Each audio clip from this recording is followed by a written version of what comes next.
Welcome to Mike Drops Up Close. We speak to entrepreneurs and thought leaders from all around the globe. Tune in and hit subscribe. Stay informed with inspiring stories from our amazing guests. We get up close and personal, covering subjects from business, marketing, and mindset. Hosted by Michael Kalisperis, a successful digital marketer and property investor.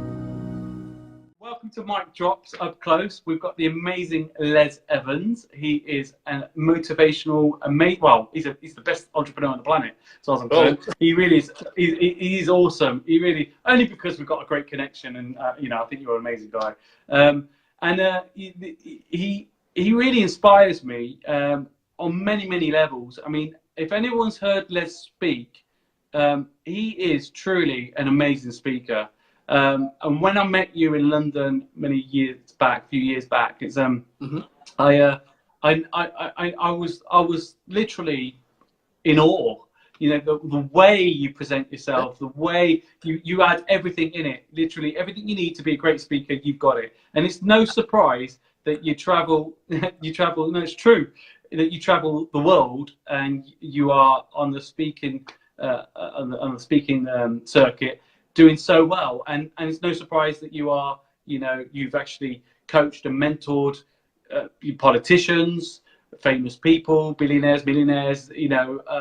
Literally, you've done a lot. You've ticked all the boxes. Pretty much everybody. Yeah, your bucket list must be complete. I mean, it must be. Or is there? Actually, that's the first question. Well, have you got something in your bucket list that you've not? Not somebody per se. What's really interesting is just even a few years ago, I couldn't have imagined working with people like that, so to speak. But truthfully, I've worked with everybody in every profession. I mean, everything from what I say, like mom and pop sandwich shops, to, like you said, actors and musicians and models and scientists and I mean, literally everybody. But you know what the one of the questions I got not too long ago, Michael, was somebody said, like, what's it like to work with a rock star or like a movie star or a billionaire? And I said, you know what? It's all the same, because they're just people. Yeah. We're all human, right? Yeah. It's all the same stuff. I mean, everybody thinks of working with high-end people, and I suppose from a society standpoint, they're really high profile, et cetera, but at the end of the day, you sit down and you have lunch and you laugh, and they're just people. Seriously. Yeah. I'm with you on that. Absolutely. Yep.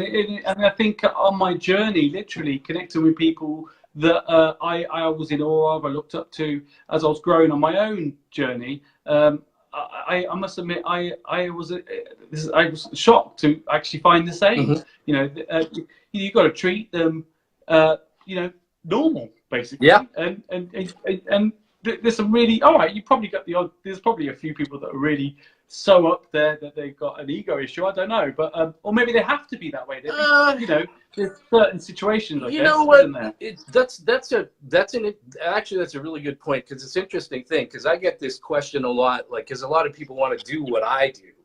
They want to be professional speakers and be on the big stages and all that stuff.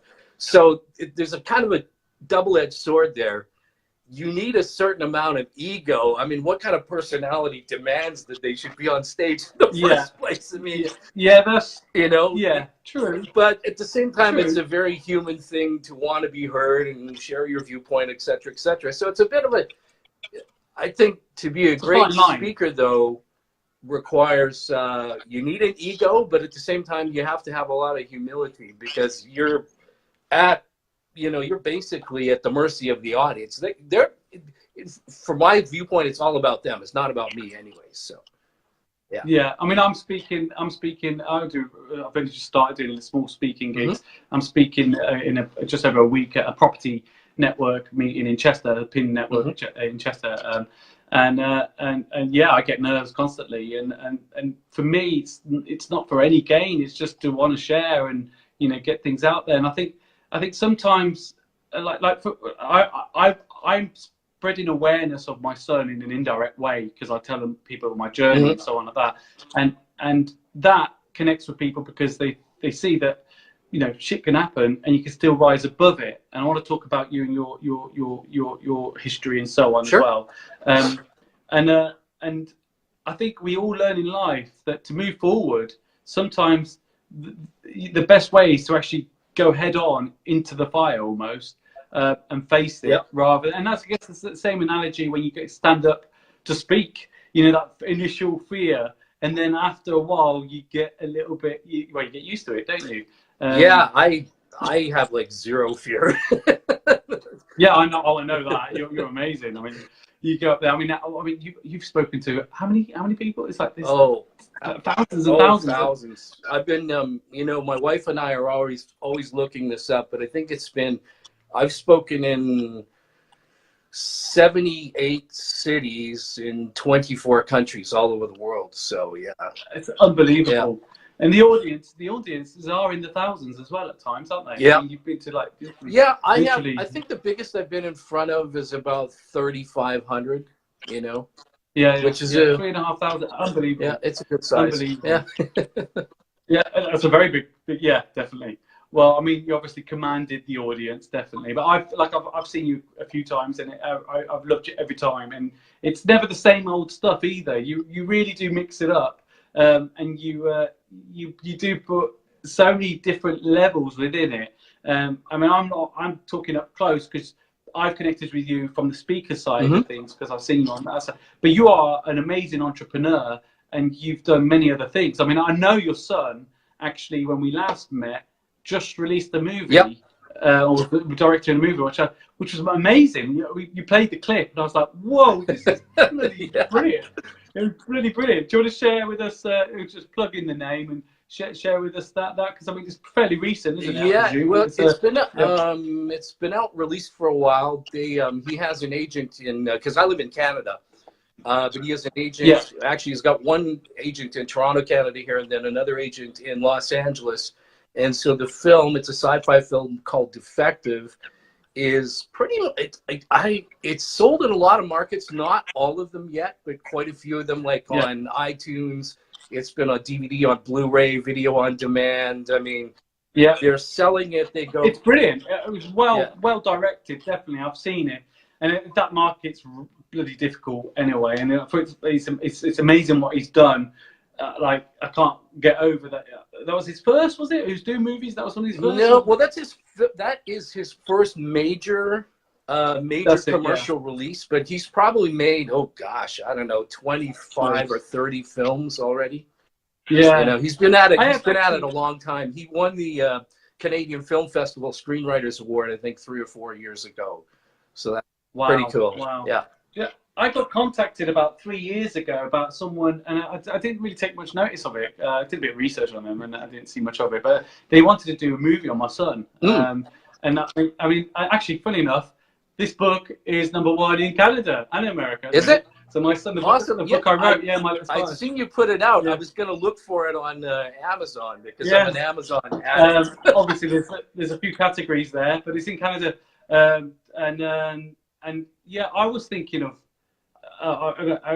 doing a book, but not My Little Spartan as in my son's life story, but put a twist on it. You know, like a superhero, made disabled.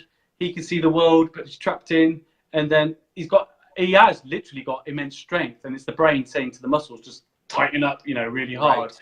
And I just thought if that was in a superhero thing, if you could control that, he would really literally be a super Spartan. Do you know what I mean? I thought that'd be amazing, like a bit like a fictional but true story kind of like story. I think it'd be cool. That actually is a pretty cool angle. And I mean today, I quite like it. Yeah, My Little Spartan. I can see it working. But put it to your son. Well, it's funny. He just pitched another movie idea to his agent, so we're waiting to hear if they're going to green light that one. I mean, it's. Brilliant. The movie business is extremely, like I was a musician before. I was a professional musician many years ago, and it's difficult to be a working artist. But that's our philosophy. Like I've always believed when I was a musician, I was a working musician, and sometimes I get people kind of rag on me a bit. They disagree because I believe artists should produce good work, which means if they produce good work, you have to think like an entrepreneur as an artist. So I was in the entertainment business. My son is in the entertainment product business. We make products for entertainment. Although he does side projects, like he's thinking of making a documentary film about my father, actually. Oh wow! Cool. Yeah, because my dad's he's my hero for one thing. He's a man of a lot of people use this word integrity. You know, it's almost overused, but I swear my father could be the picture in the dictionary, literally. Oh man, I can so connect. Yeah. I just feel the same. My dad at the moment is in hospital with my mum. She's doing well. She's had an operation, and yeah, exactly the same. My dad is the epitome of integrity, and it's a word. It's in my word bank as such, as my friend Desi would say. Your word bank. It's in my word bank because it is. It really does, and it's partly why I connected with you, because I know you're a man of integrity. I love the way you speak highly of your wife. She is she is like put it right up there, by you, and I love that because I feel the same with my own wife. I love her to bits. She's amazing, Yeah. and without her, I'm nothing. And we've got through a lot of crap together, and I just love what you've. Yeah, I love hearing that from you. It's quite rare, actually. You don't really hear many entrepreneurs speak highly of their partners. Wouldn't have made it without her. yeah, and she's very beautiful as well, I must say. Thank you. But yeah, I just want to. No, you're welcome. I just want to touch back on. So, could you tell us how you started speaking? First of all, I know you've done other things. You've done a lot of different things. You've got, you're chairman of many. You're chairman of the investment authority, because this can see here, and you've done other things in your past. But your love is speaking. Mine's marketing. I went into property because what happened to my son. That was an investment vehicle. Yeah. But my love is marketing, design, connecting with people. That is my that's me. That's what I'm about. And I can tell you, yours is connecting with people, definitely, without doubt. And you love speaking, getting inspiring, because you really are a massively inspiring guy. No, it's true. You really are. You really are. And now I want to touch on something else that really touched me massively because of another personal situation. But you went through a bit of a situation not too long ago, actually, and the way you handled that was, mind blowing. It really was, and it just gave me another level of respect for you, and the way you kept on smiling and staying strong. And again, you share it like me. I share the situations that we're in, because it helps people, and it does help people, because the amount of messages you probably get them as well. It can help by sharing. So do you want to touch on what that was? Well, I'd let you share the story. Yeah, it's interesting because I never had. A lot of people dream about being a speaker. That was never a dream of mine. In fact, I used to, over the years, have gone to countless seminars and stuff like that, and I listened to speakers, and some of them I thought were really, really good. But I found with a lot of speakers, I'd really have to listen to get like one or two nuggets. And I tend to be very analytical, so I'd be sitting.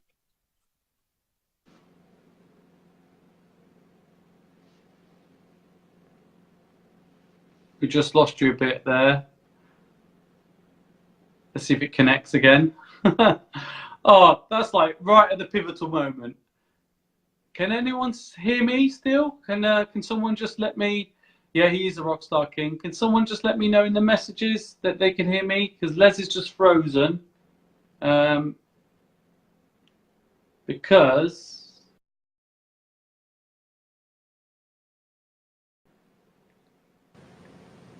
Canadian internet for the win. Rory, you're funny, mate. Yes, you can hear me. That's good. Okay, we'll be back in a bit. I know we'll be back in a bit.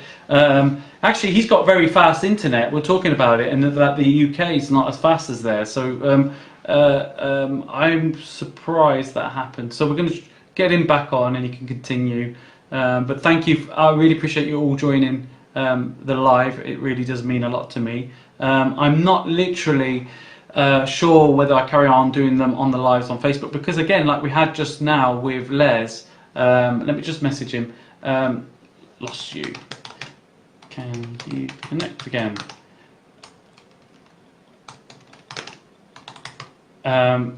Because the reality is, different phone setups and so on. You just don't know what's what's gonna. Here we go. Is it coming on? Come on, Les. Yeah, you don't know what's going to happen, and it was obvious that although we're doing everything properly, his app needed an update, and like he said, he didn't really update it for a long time. So here we go. I've got him back. So give us a couple of minutes, a couple of seconds while it's adding. It takes a few. There we go. Here we go. Yay! We're back. Woohoo! So we got the bit. I got the bit where you were talking about. You never really thought of you'll become a speaker and so on. Yeah. So what's interesting, I've done many things, like I said, over the years. And one of the things I did was, as an entrepreneur, is it sounds so funny. I used to sell pots and pans door to door, like cookware.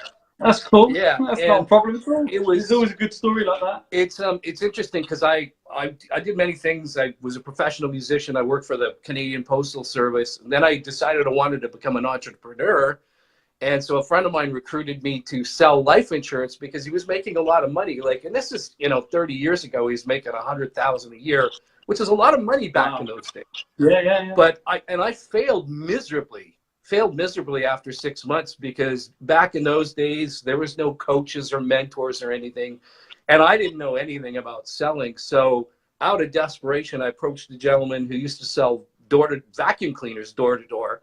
And that sounds like the funniest thing, but he was an amazing gentleman. Unfortunately, he's no longer living, but he was an incredible salesperson, a man of high integrity. There's that word again. And he took me under his wing, and I joined an organization. There was 2,500 people worldwide. I was 2501, And but he was an amazing coach and mentor, and I was a really desperate, hungry student. But in 3 months, I was like number 3 in that organization, and he was number 2. Wow! And so, to answer your question, he was the one who taught me how to do a presentation and how to sell and sell properly, and how to take people through the steps and connect the dots, because selling is connecting the dots. And a lot of people kind of have a negative view of salespeople, but the truth of the matter is until somebody sells something, our economy goes absolutely nowhere, like zero zip. So absolutely. Later on, when I started what would become an investment company, I learned how to become a platform speaker. That is to sell from the stage in order to get people enrolled in my investment company. So I became a speaker strictly for the sake of getting business. I didn't want to share. I wasn't there to change the world or any of that stuff. And then I'd done that, and I'd sold my business to my partner. And it was about 5 years ago, I got a call from a friend of mine to come down to a seminar, just out of the blue, literally. I was kind of sold my business and doing a lot of nothing. And this friend of mine invited me on stage to speak. And I'm going, now I'd never been a teacher, like not ever. Didn't want to be Tony Robbins, nothing like that. And I said, what do you want me to speak about? And he goes, well, just teach from your business knowledge. And so I did. That was about 5 years ago. There was 500 people in Toronto, Canada. And all of a sudden I got this completely crazy reaction. I mean, I got completely mobbed at the end, and I was like, what is this? And that's when I found out that I could do, like, what you call motivational speaking. You really are amazing at it. I mean, there's another guy in the UK called Matthew Elwell, and he's a really great sales coach, mentor, consultant, and he just started speaking, and I was blown away how brilliant he was. I mean, there's a great guy, Nick James, that we were at one of his events, and he did a speak, and he's just started, and it was like, maybe there's a connection there with the being good at sales, and but I was really impressed with him. A really nice guy like yourself, top bloke, and really impressed. But I mean, you went through that tangent of growth. And you've literally been successful ever since, haven't you? Pretty much. I mean, listen. Don't kid yourself. Anybody who you see is successful always has ups and downs and a cross to bear, so to speak. And that means that goes for everybody. So, Yeah. It's very difficult, like, to not compare yourself to other people, and we all do that. And we always think, oh, geez, I want to be that guy, you know, or I'd like to be that gal. But you don't want to be them because you don't see the price they paid, you know, underneath it. Oh gosh, yeah. You know, and you don't know. Listen, it's really cool. People call me the rock star coach and speaker and all that stuff. Well, appreciate it. Try to live up to it. So you do, definitely. But there's always a price to pay for things. I mean, when you're that guy in the front of the room, there's a lot of great stuff about it, and there's parts of it I don't like, stuff you have to deal with. But this, you know what, in any profession, right, there's always sacrifices. And when you work at the highest levels, listen, the pressure to perform is and a lot of us, you know, if you're kind of wired like that, like I am already, I mean, I'll go overboard anyways. In fact, so much so that I damaged my vocal cords for the second time in my life last year. So I've got permanent vocal nodules now. I really have earned the rock star status now. Yeah. Actually, a friend of mine, another amazing entrepreneur, Rob Moore, he lost his vocals and his voice was never quite the same since he talks about, and he did a world record on how a speaking gig basically in the UK, and yeah, he's another passionate person that's got a really a lot of fire, a lot of energy, really wants to give, and yeah, I mean, there's a similarity between different people in different sectors in the entrepreneurial world, and you can almost pick out the bits that have made them successful, and it's perseverance. It's not taking shit for shit, you know, just literally rising above it, never giving up. It's about having integrity, being good, giving great value, and communicating your message. And I think, you know, that's what I see from these different people that I've been lucky enough to connect with, and some of friends over the years. And I think with yourself, you got a really well-rounded package there, and it really is an honor to know you as a friend. Oh, and likewise, it really is, honestly, Les. It really is. You know, you had me in stitches. I'll never forget in London, in the bar, right? You had me non-stop in stitches. I actually went to bed. Do you ever have that moment you go to and you actually start rethinking it? I just kept on laughing to myself because you did some impressions. Oh, you did some brilliant impressions. Yeah. And do you remember? And they were pretty damn spot on. I couldn't believe it. So. I won't put you on the spot. I'm not going to get you to do any impressions. Look, I'm laughing. I'm, you know what? You're making me blush. Can you see that? It's bad enough I have a red wall in my office here. But you're actually making me blush. But you know what? I love doing impressions. But truth be told, impressions are a great way to learn how to develop your voice. If you want to become if you want to improve your speaking skills, you'll find that a lot of the actors and actresses that you may admire that are really good at their craft begin by doing voice work and vocal impressions, because it really stretches you out of your natural range. Most people when they communicate, just like we're talking, are pretty boring and monotonous. And I don't mean that in a bad way. We're just not dramatic, right? But as a speaker, if you want to be a powerful communicator, you move people through emotions. I mean, there's two parts to it. If you want to be a great speaker, you have to learn how to connect the dots and take people on a journey. That's very important. The second thing is, if you aren't passionate about what it is you're doing, you're never going to get somebody to be passionate. You got to bring it. And there's no way to be on stage and be clinical about a subject. I mean, you can be, but that doesn't move anybody to action. You can connect the dots for the left-brainers, but you're also going to have to really bring the heat when it comes to emotions to get people to take action. That's a great nugget there. That is a great nugget there. And that's I never thought of it like that. Listen, Michael, that's actually the heart. I mean, it's not as easy as it looks. I mean, last time I spoke in London, I spoke 5 hours straight with no break. just like, and I was in another country where I think it was in Munich where I did 6 hours straight, no break. Because from what I remember, on 2 occasions anyway, when I saw you speak, you literally come to London from another country and their time zone, and then you go to another, you go somewhere else, and literally as soon as you land, you've got like an hour or something, and then you're speaking. It's like, whoa, that's passion. It takes a lot. But listen, here's the cool thing. I learned how to do it. If I can learn how to do it, somebody else can learn how to do it. There's no, to me, there is talent involved, but the talent is what I would define is just a real burning desire to be the best. And after that, it's all work. Like, the boxer, Conor McGregor, right? Is that his name? Yeah.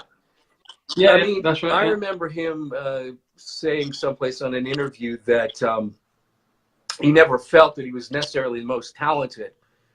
But, I mean, he clearly has drive, and it was the drive that, and I guess his girlfriend or wife, I can't remember if he's married or not, the woman who's been with him for several years really kind of held him up and supported him while he was struggling and struggling and struggling. Now the guy's a massive superstar. So, it's that heart that helps you persist through all the tough times. And listen, sometimes you have to, I've reinvented myself more than once. Sometimes you got to go right back into the pit to start all over again. And that's hard, really hard to do. But you'll see a lot of, you'll see people, professional athletes have to reinvent themselves after their sports career is done.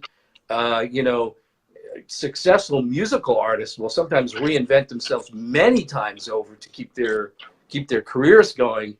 But I love the fact that you can see artists like, still having careers after 20, 30, 40 years, and they're outselling the young kids, which just cracks me up. But I go, that's it's not just style. You got to have some substance. You got to deliver the goods. So. Absolutely. I mean, reinventing yourself is key, and it can happen from many situations. Desire, I mean, in a way I did it. Aspiration, through just trying to survival, really. I mean, when my son was made severely disabled and we're stuck in a hospital, I couldn't work my regular job.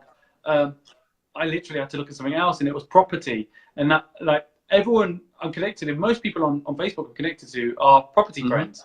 And they didn't know that I was a marketing and design guy. My whole life was all that. Because I just focused on property to get somewhere in property. And again, I reinvented myself for property because that became my vehicle to support my son. But then now I'm just coming back to who I am, more marketing, design, all that kind of thing. And I think, I totally relate to that and understand what you're saying. It's so true. It really is absolutely spot on. I think the difficult thing is, it's the fear aspect. I mean, I found for me in a way, it's the fear aspect, because whilst you're going through these moments, you've got to have, I'll put it in polite terms, big balls. To go to a certain level. I mean, those big balls might be seen as arrogant, and you're gonna get people that don't like you, just don't connect, and you're gonna get people that love you and connect. And I guess you can't please everyone. So, I mean, how have you dealt? Have you had haters or something like that in the past? Because or maybe not haters. Have you dealt with? Because we had trolls when I was spreading awareness about my son. Thinking spreading awareness to help other children, and we had some really vindictive people. Shocking. Well, it's really easy to be brave on social media, isn't it? I don't know. Look, to me, we use that word on social media, haters. It's one thing to have somebody disagree with you, somebody who, is vicious and trolls. That's a different thing. I've never really had to deal with that. Although, listen, I'm sure there's people that don't like me. That's okay. I mean, it's their problem. It's their problem. Well, it was funny enough. I was in a seminar in Toronto, and this lady came up to Tracy, the gal working the event, and said, that Les guy, I just don't like him, And it was okay. I didn't take it personally, because the thing is, not everybody connects with everybody. And the other thing too is, a lot of times in our lives, we will have a flashback on somebody that I might remind her of someone who she didn't like. And we've all had this happen. You'll see somebody in the street and you immediately like, oh, I just really like that guy, or I really like that gal. Or conversely, it can be, you know, there's something about that guy I just don't like. Don't trust. You know, yeah, and yeah, so, absolutely. but as far as, listen, you're going to have to, with haters and people who don't like you, especially if you are going to really make your mark, you're going to have competitors take a swipe at you and et cetera, but you have to. Oh yeah, okay. You got to listen in indirect way. Social media. I use this example of when Michael Jackson, you know, when he was still alive, when he was, because in the 80s, he was the biggest artist on the planet. I mean, his level of fame, I don't think has been equal to this day. It was ridiculous. But the thing I point out to people is even when he was that famous, there was about 5.95 billion people on the planet who didn't care. You know, so. True. Yeah, that's a very good point. Yeah. Very good point. Yeah. Yeah, very, very good point. Yeah, interesting actually. I mean, it's amazing to think of things like that, because we are in a little bubble, aren't we? Literally, the world's so big and it's constantly growing. And the internet, I mean, obviously, especially Facebook, has connected so many people. It's almost surreal, the power of it. I mean, a lot of younger people are going into things like Snapchat and Instagram and so on. But I truly believe they've all got Facebook accounts. I don't fully believe they're all off Facebook. Maybe I'm out of tune. I don't know. But I think the younger ones, yeah. But I think generally people need connection. We're a species that needs to connect. I don't think we're supposed to be in a cave recluse. Well, I mean, social media has been a really cool tool, you know, and I consider it a tool. You know? Absolutely. And funny enough, I wasn't even on social media a few years ago because I was like, why do I need to get on this? I have a life, you know.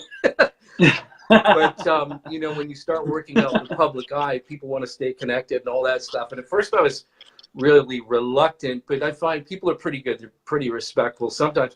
But I get like messages every day from people, a lot of times asking for help and stuff. And I try to do that, but I can't do too much of it because when people ask me for help, they think it's just a quick question. Well, I'll spend like a half hour agonizing over it because I'm a public person and I don't want to give you some boneheaded response. You know? So, absolutely. Not to inflate myself with sense of, you know, a sense of self. No, I totally get you. I did a post about a month ago about giving so much energy for free, and sometimes it does drain you, and you want to give, but there's sometimes you've just got to, for the sake of you and your family, you know, you've got to just put a line. There's got to be a line. But and, you know what? I mean, having said that, I get virtually every day messages of gratitude, and it's incredibly humbling.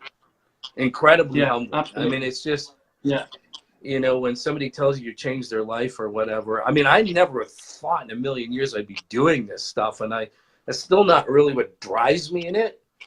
My drive is very much internal. I do things for my own reasons, but I'm happy that the net effect is that people, I mean, I love to see people succeed. Like I tell people, I stood on the shoulders of my father and my mentors.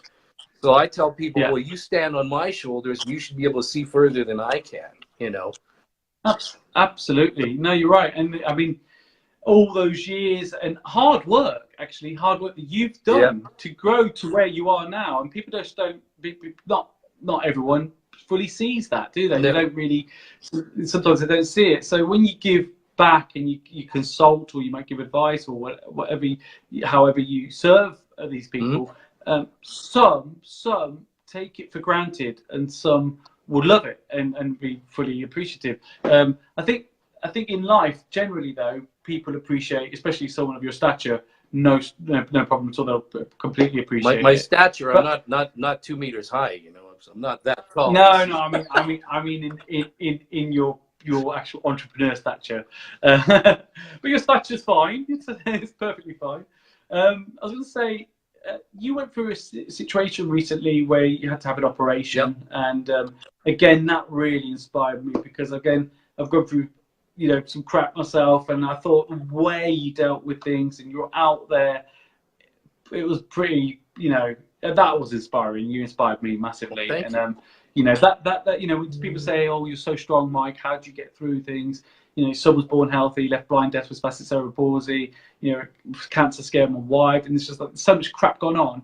And how do you do it? And you build this strength somehow within, the Spartan within, I call it. But actually seeing posts like yours and others, you, again, when you say standing on shoulders, it's actually, I've been mentored by you in the past, and I'm, you know, I've got that, I'm lucky to have had that little piece of your wisdom as well. You know what I mean? And again, what you went through was really useful to me at a certain point when I was feeling very low, and it gave me strength. I just want to say thank you for that. But if you want to share it, I mean, you're more than welcome. Well, to. Thanks. I mean, well, for the people that don't know me, or you know, haven't met me, or have or didn't know, I went through last year a whole bunch of stuff just went wrong. I mean, I got skin cancer on my nose.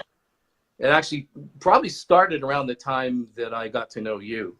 It's just one of those things that kind of creeps up on you that you don't notice. And then one of the fellows I've coached before, Dr. Khan from Singapore, he's a plastic surgeon. He looked at me one day and he said, Les, I think you've got something there. I don't think it's life-threatening, but you need to get it checked out.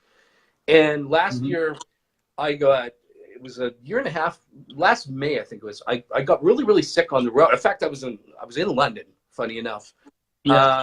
And I came down with what's called walking pneumonia. So I had pneumonia, but not the kind that puts you into bed.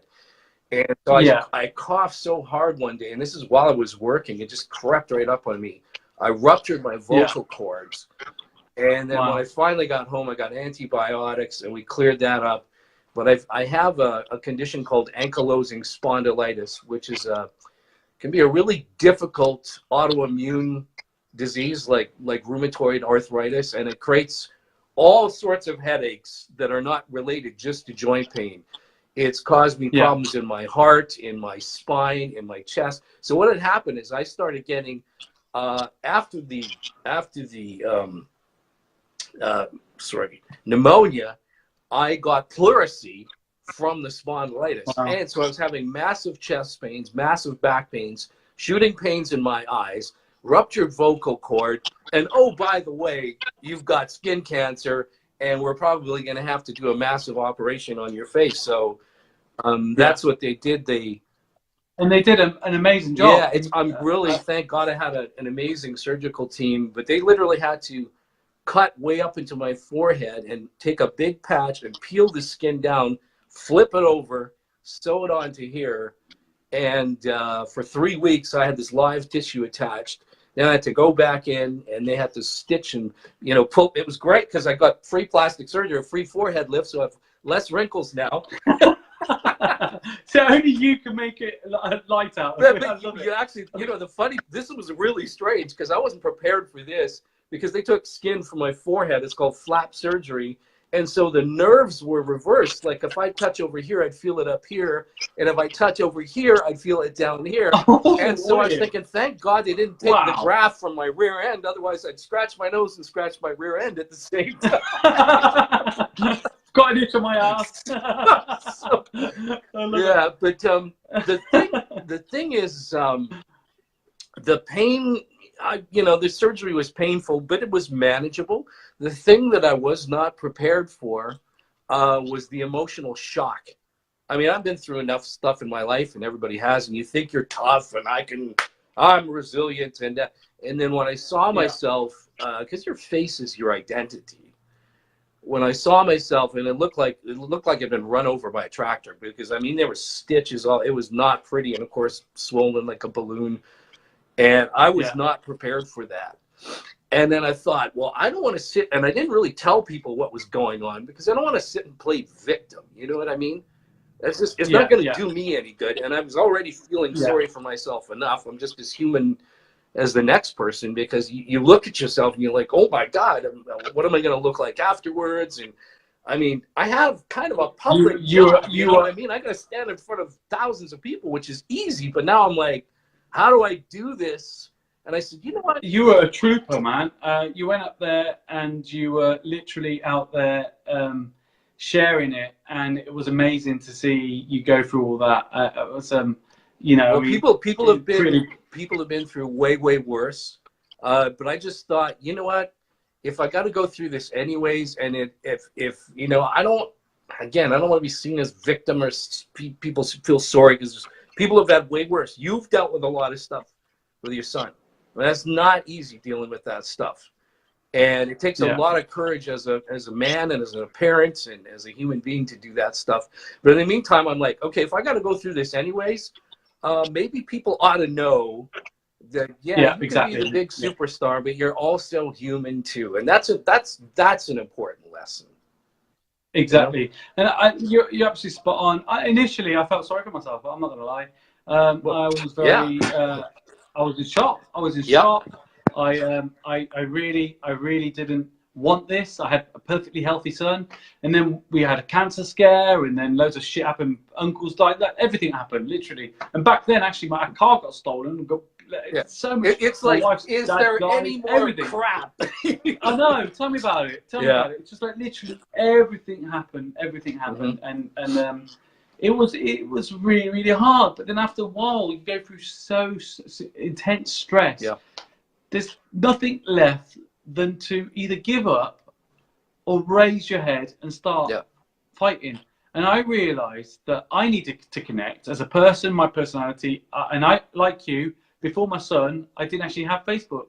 And the first Facebook account I did was my son's account to spread awareness, because there was a group in America actually called PIC, Parents of Infants with Kernicterus.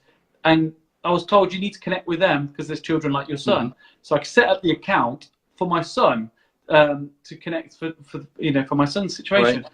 And then after people messaged me, it became my own account and so on. So again, like I wasn't one of the first on Facebook. I really wasn't. I couldn't be bothered. I got to, like you say, as you said, I had a life.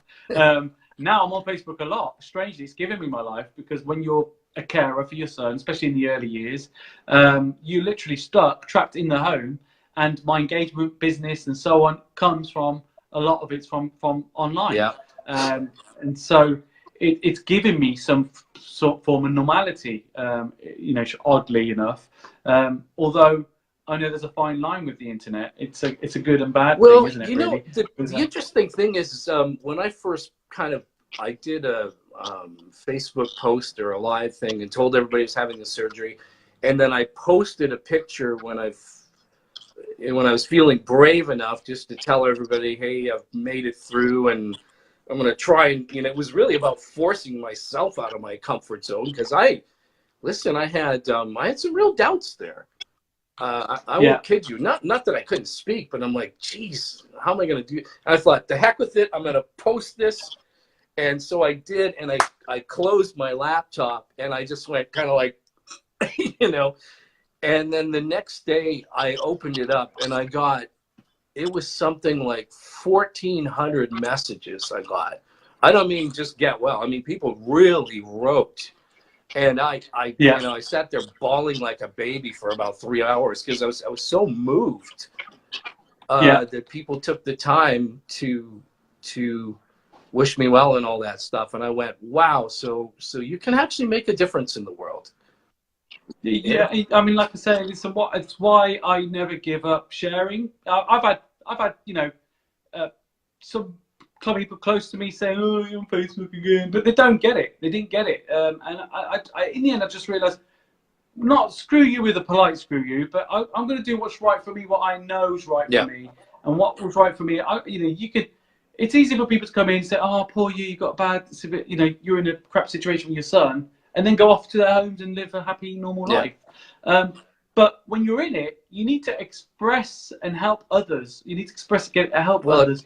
But you also need to live a normal life. And for me, when you're stuck in the home and you can't get out as much as you'd like, you're getting 3-4 hours sleep maximum. I remember that. Then you've got the only way out for me to connect with people and a bit of normality, to have a bit of fun was online. And it made a massive difference to me. So I'm very thankful for Facebook, oddly enough. It's really, really helped me in depression, believe it or not. It's helped me with depression. Oh. And a lot of this at the moment on the news is about how it can cause depression because people aren't getting enough likes and all this kind of thing. Life is gonna throw you stuff. I mean, and people say like, okay, what's the relevance of these kind of talks and lessons to business or entrepreneurship or anything? It's totally relevant because life is going to throw you things, and that's just the way it is. And no matter how far you go in your life, the challenges don't get easier. So as one of my friends said, don't pray for things to get easier. Pray to be better at handling that stuff or dealing with that, because you're gonna, again, no matter how high up you go, there's always going to be stuff, family or health or business or betrayals or, take your pick.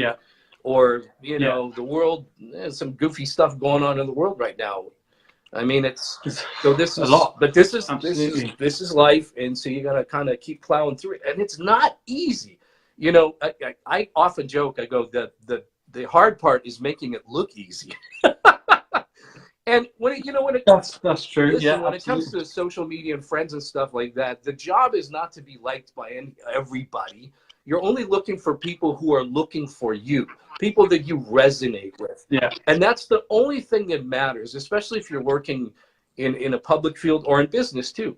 People today more than ever, the reason they want authenticity, and there's another overused word, people like, oh, teach me how to be authentic. Yeah. I was like, well, what do you mean teach? Like, just be it.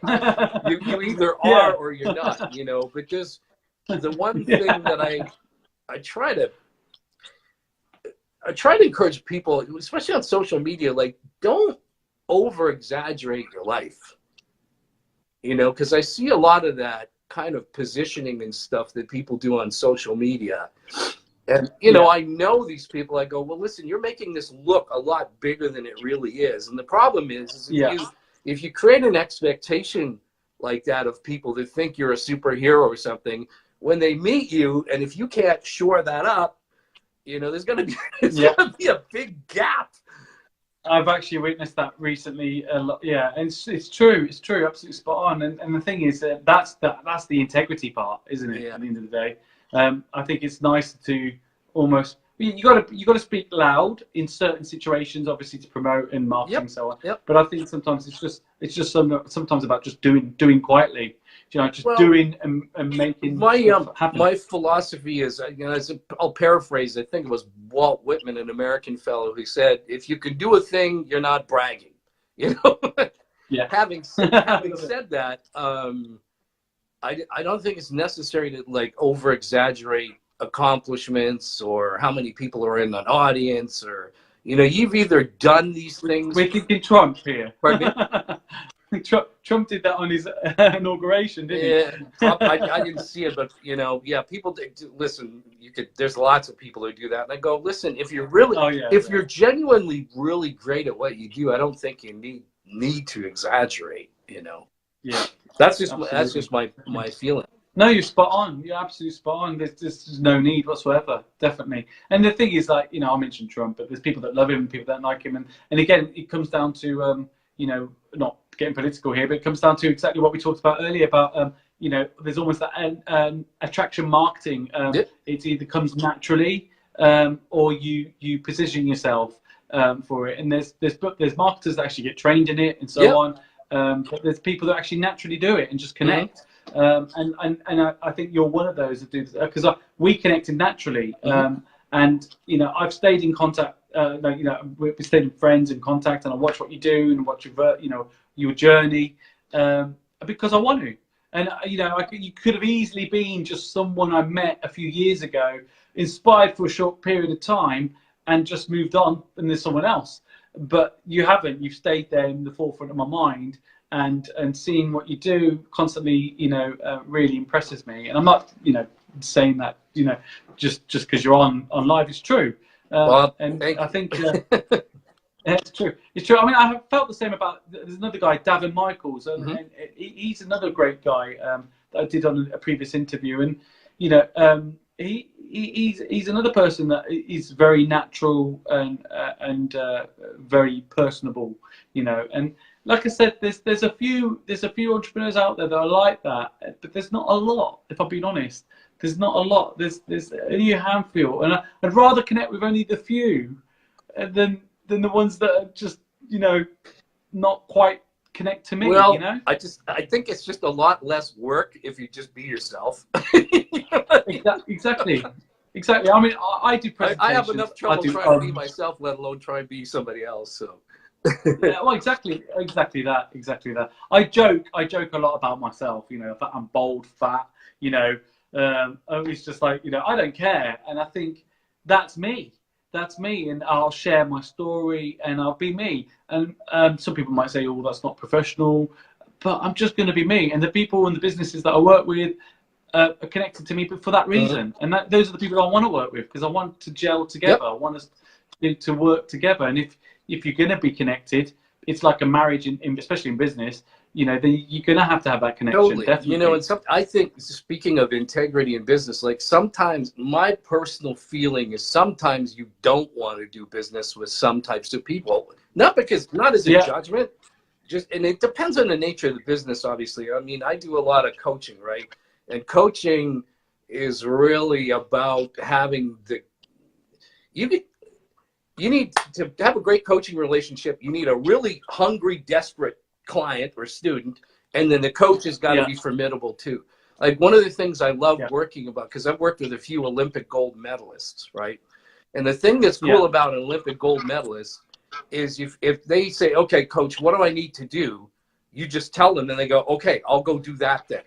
Like, they're so self-driven, and that's what a lot of people don't get. Like, they think sometimes people come to a coaching relationship and say, "Okay, so make me do this," and I go, "Well, it doesn't work that way."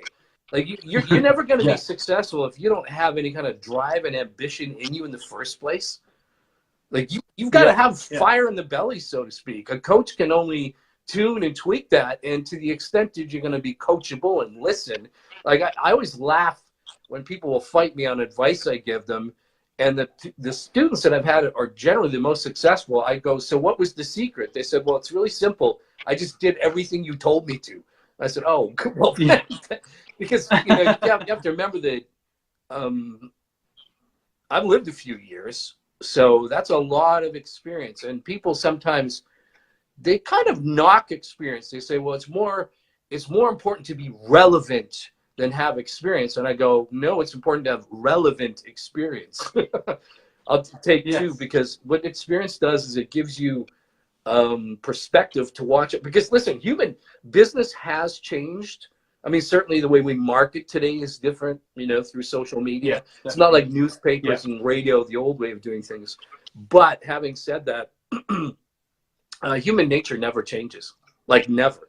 So I'm a big student of history, and we're going through a change right now, like the way, as they say, like particularly in the United States, like you mentioned, it's very polarized between the liberals and Republicans, you know, extreme left, extreme right, and things have really flipped around. I mean, things that were considered taboo 30 years ago are now, you know, if you're not on board with that stuff, there's something wrong with you. So, you know, social mores, it's there in your face. The world has changed a lot. But at the end of the day, like, if you're in business, if you understand people, it's all, unless you work with robots. That's my favorite expression.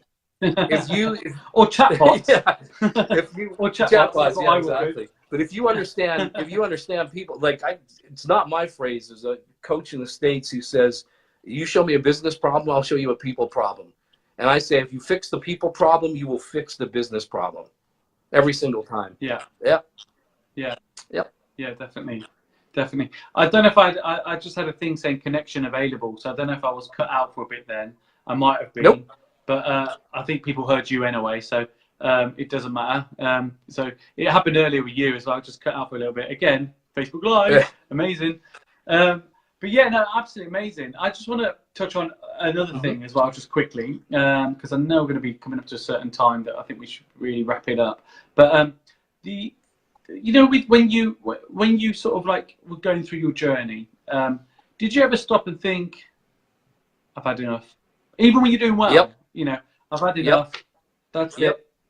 And what made you think, no, pull it back, stop, slap across the face a bit, get with it? Listen, I've even done that in the last 3, 4, 5 years, doing as a speaker and a coach, because it's, well, everybody wants different things. Like in my business, I'd worked really, really hard. We built it up. We had, hundreds and hundreds of clients. I was working with 12 major banks, 3 major airlines. I was on the board of directors advising 28,000 doctors, blah, blah, blah. But at some point, you're just like, you know what? I've just had enough of this, because you're working so hard and you're away all the time, and there's always the politics and drama. And listen, it doesn't matter what you do. Like if you're a professional athlete and you're going to play World Cup, or trust me, there's all sorts of backroom politics and headaches and crap that goes on in the organization that the fans never see. I mean, that's, you have to, and you still have to deal with being a human being and dealing with all the stuff that, your family and et cetera, et cetera. Yeah, absolutely. Definitely. And then, but I know my particular personality is, I'm known as because I come from a performer's background. I mean, I've been on a stage since I was 5 or 6 years old, because my father was a dance teacher, and then I started playing drums when I was 8, and had bands since I was 14. Cool. So I have, I remember seeing an interview with Michael Jackson's publicist one day, and he said there's 2 types of performers. There's a choreographed performer, and then there's what's known as an ecstatic performer. So, and I hadn't even heard that term. I just saw this on a video about 8 months ago. I go, well, this is very interesting. And he said a choreographed performer will go on stage with like a blueprint or a script or the set list or the script, etc., and they will do that. And an ecstatic performer is somebody like me. I know where I'm going to start. I know how to get there at the end. I have no clue how I'm going to go there. I just go by my gut, and I just completely cut loose, because that's just what I know. I mean, to me, to be a great speaker or performer or communicator, you got to cut loose. Like, you have to be able to express yourself with power and force. And absolutely, the challenge with that is if you really do that, it is physically and emotionally exhausting beyond what you can't believe. I mean, literally exhausting. I'll go home, sometimes just collapse, and I have to take a break, because when you put out that kind of energy with people, people want it. If you can make, I tell people, you have to understand, like, feelings are the most expensive commodity in the world. They're the cheapest to produce and the most expensive to buy. People are always buying based on feelings, and that's what a brand is at the end of the day. If you have brand preference, it's because you have a particular feeling about a brand, or et cetera, et cetera. So if you can make, this is why performers and entertainers are really loved as well as professional athletes, because people feel something. They pay money to go to the sports match because they want to feel the excitement. They want to feel the roller coaster ride of a movie or a great concert, you know what I mean? And so when you do that, when you can create that emotional response in people, the backlash part of it is people want it all the time. And after a while, you're like, leave me alone. I need a break. Fuck off. Because you need time to recharge the batteries, basically. That's human nature. You've just got to. And I think it's dangerous if you don't. It's dangerous if you don't. You burn out. I guess. But part of the power of being a great speaker is being able to do that all that energy, flowing it out, and then knowing, you've done what you can, and you've got to retreat now for a bit of a break. And knowing that, and being able to because sometimes, if you wear your heart on your sleeve and you love people enough, you can almost give too much and hurt yourself. And it's dangerous. You actually physically, mentally do. It takes me, if I do like a speaking day where I really have to bring it, I crash. It takes me at least an hour and a half to 2 hours. I just literally crash physically and emotionally, to the point where I'm like, it just takes me that much time to let that whole experience kind of wear off. But listen, you talk to any high performer, they'll tell you the same thing. You know, afterwards they're spent, because that's to play. If you want to play at the top, I mean, I learned that years ago from a professional athlete in my hometown. He's like, you got to play every day like it's your last day. So every game, I mean, how you get to the champion, you can't wait till the championship to play all out. You got to play all out every day, and that's what gets you to the championship. That's it. You know? Yeah, true. So yeah, spot on. Whether that's practicing or rehearsing or doing your work or your business, whatever, that you got to bring it. And that's the difference. People are always holding back, and they're waiting for that moment. And no, that moment will never come unless you're used to. I mean, I got my big break actually in speaking when I did an event where 8 people showed up, and you know, we're sitting around there depressed, like, oh my gosh, I just got $30,000 to promote an event, and I got 8 people. I'm screwed. You know, I'm not going to make any money. But a professional will always go up there and, you know, give it. You know, so my brother and I are looking at each other. He's like, what do you want to do? I said, we got to get up there and give it everything we got. And we did. And we didn't sell the thing. And I'm thinking, oh, my gosh, there goes $30,000 down the drain, you know. But it turned out there was a business seminar promoter sitting in the back of the room. And I had no idea. And he came up to me afterwards and he said, wow. He goes, you're an amazing speaker. Where'd you learn this stuff? And he goes, who was your coach? And I go, what's that? I mean, I didn't even know, you know, but that's how I got discovered. But I was out doing my own thing. And every single presentation, every time you break, you know, every time it's got to be. So to your point about something you said at the front part, Michael, was it's never the same thing for me. My personal philosophy is I always want to reinvent everything I'm doing all the time, you know. And you do. I've witnessed it, So, and that's hard to do. That's hard to do because a lot of people just remember the same script and it's the same thing. I do it to keep from boring myself. yeah. But I mean, you are off the cuff. You can really make things just happen, and on the moment, you know, something might happen in the room, and you instantly, you know, you can turn. I mean, even your comedy part, you'll flip it and you'll just make the whole room just laugh within an instant. That's fun. Because you're quick-witted. You're very quick. And I love that. It's amazing. Well, you know what? You're in the UK and I'm a Canadian. I grew up on a lot of British humor when I was younger. You know, so like Monty Python and Fawlty Towers and all those shows. So that's. I've got a lot of family in Canada actually, and there's another Michael Calasperas in Canada who's a property guy in Canada actually. Oh, okay. So yeah, there's not many Michael Calasperas, but there's one in Canada. Mm-hmm. There's only a few of us, literally. So yeah. I mean, I love Canada. Beautiful place, absolutely beautiful place. Very nice country. So I think we'll better wrap it up because we've taken up a lot of your time, and I really appreciate it. And we had a lot of mess ups at the beginning. Yeah. Predictable. Well, you mentioned the comedy part. We got that covered at the front end. Yeah, we used that.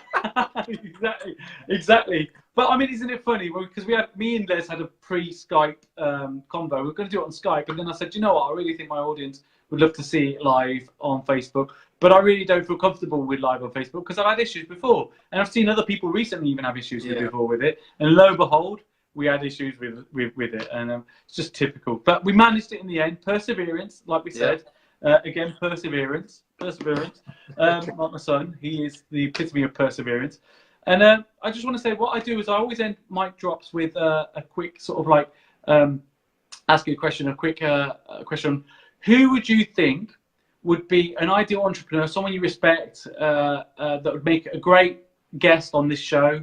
And you can either mention it on live now or you know, privately after. Who you think would be a good fit for this show?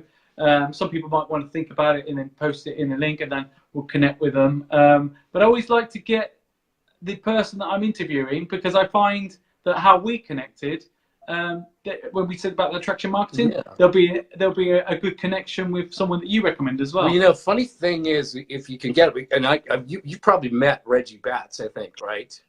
Yeah. So. Yeah. You know, Reggie and I are great friends, and we kind of coach each other, funny enough. And he's really the mindset guy, and he was the first person that popped into my head because he has an amazing ability to see the positive in everything. You know, he can take any, like literally any situation and frame it in such a way that it will be much more empowering. And, you know, that's kind of like one of the metaphors for my life is a pair of glasses.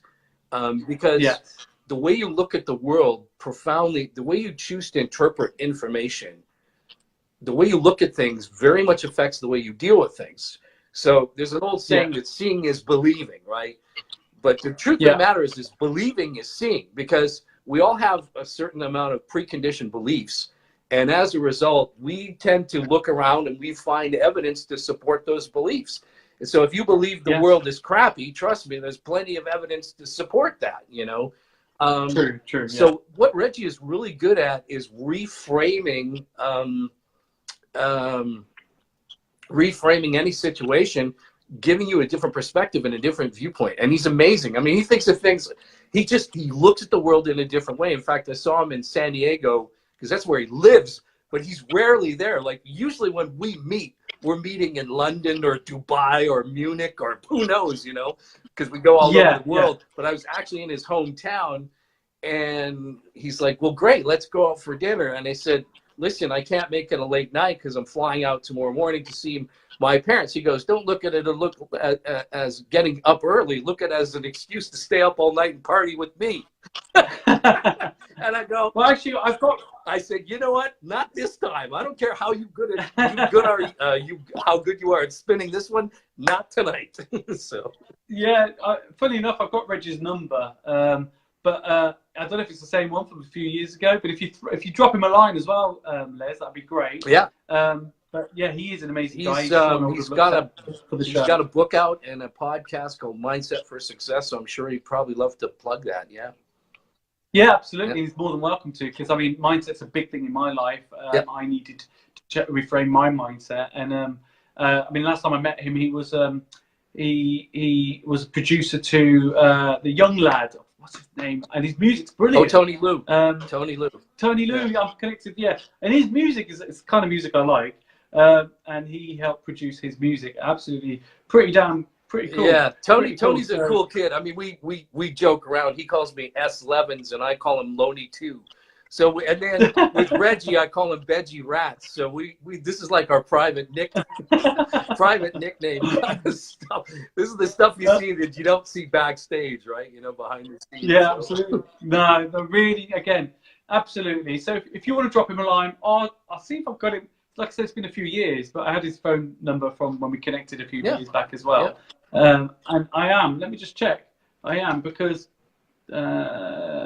Reggie. He's a great guy. I mean, he's an amazing influencer, and like I said, he's got an amazing success mindset. More so than I do. He's got I remember his smile. He's always got this really beaming smile when he speaks. A great speaker as well. Another great speaker. But I just want to say thank you ever so much, Les, for joining me on Mic Drops Up Close. You're welcome.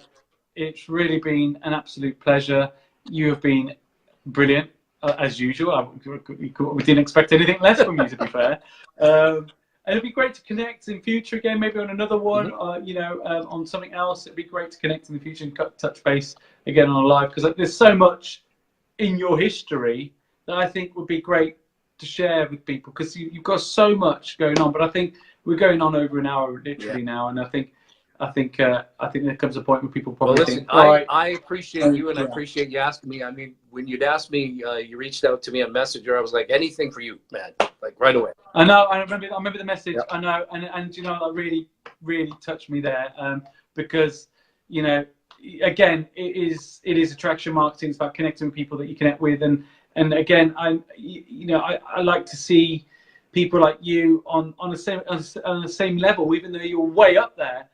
Because I see you as a human, and that's what it's about. I don't pedestal people, but I've got a lot of respect for people. You know, so and I think you are definitely one of these people that I absolutely really respect, like my own father, literally, truly. All right, enough. Honestly, I'm gonna blush again. Whew, you go red. Exactly. But thank you again, Les. Really appreciate it. You're welcome. Stay in contact. And listen, when you're next in London, we'll meet up for a drink, definitely. Just give me a buzz. Oh, gosh. There All we right. go. When are you next in? Do you know your schedule? Not right now. I'm just taking a bit of time off because I had to go back for checkups on all this. Sure. And I'm taking just a little bit of a trip starting in a week or so. And then we're looking at my schedule right now. So, yeah. Cool. Haven't planned too far ahead. I took some time off, so I need a break. Well, again, like we said, it's important to do that, and that's part of being a true entrepreneur, is knowing when to stop. And like in anything, even saying no to contracts, the same thing. Yep. You draw the line. Yep. Really important. Really important. Thank you again. Love to the beautiful wife, and yeah, if you have message Reggie, and then I'll see if I can connect to him. Yeah. I don't know if it's the same mobile or whatever. It might be his UK phone. I haven't got it. Don't know, but knowing him, I mean, if he gave it to you personally, that's probably his direct number. Yeah. Yeah. I don't know. But if you message him, just give him a heads up. That'd be great. And we'll catch soon. All right, my friend. Catch up soon. All right. Take Thanks. care. Thank you. Cheers, everybody. See you, everybody. Bye-bye. Bye-bye. If you enjoyed listening, then please subscribe to The Mic Drop Show and connect with Michael on Facebook, LinkedIn, and Instagram.